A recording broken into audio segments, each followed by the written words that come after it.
দুরারোগ্য ব্যাধির সঙ্গে দীর্ঘদিন ধরে লড়াই করছে রাজ্যের কন্যা মনুশ্রী দেবনাথ। রবিবার রাজধানী বাধারঘাট এলাকার মনুশ্রী দেবনাথের বাসভবনে যান রাজ্যসভার সাংসদ রাজীব ভট্টাচার্য। সেখানে তিনি মনুশ্রীর শারীরিক অবস্থার খোঁজ খবর নেন এবং পরিবারের সদস্যদের সঙ্গে কথা বলে চিকিৎসার বর্তমান পরিস্থিতি সম্পর্কে বিস্তারিত জানেন।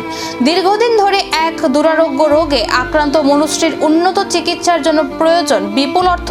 সেই বিষয়টি বিবেচনায় রেখে সাংসদ রাজীব ভট্টাচার্য ব্যক্তিগতভাবে আর্থিক সহায়তা প্রদান করেন এবং পরিবারের পাশে থাকার আশ্বাস দেন। শুধু তাই নয়, মনুশ্রীর উন্নত চিকিৎসার জন্য প্রধানমন্ত্রী ত্রাণ তহবিল থেকে আর্থিক সহায়তা পাওয়ার লক্ষ্যে একটি আবেদনপত্র পরিবারের হাতে তুলে দেন সাংসদ। দ্রুত প্রয়োজনীয় প্রক্রিয়া সম্পন্ন করে আবেদন জমা দেওয়ার পরামর্শ দেওয়া হয়।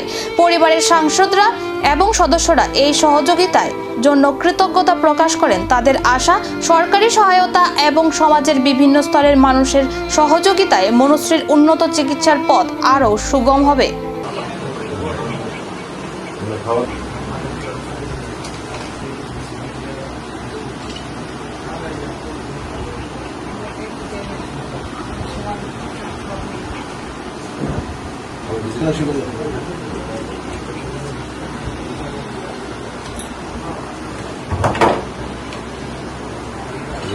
पर्सनल और मैं ठीक है सर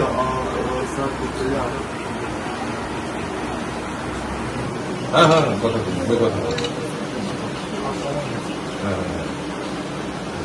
তো এটা আমরা বেসিক্যালি কোন ডাক্তার দেখতেছি?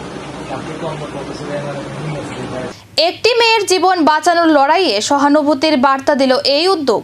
এখন অপেক্ষা প্রধানমন্ত্রী ত্রাণ তহবিলের সহায়তা এবং উন্নত চিকিৎসার মাধ্যমে মনুশ্রী কি ফিরে পাবে নতুন জীবনের স্বপ্ন।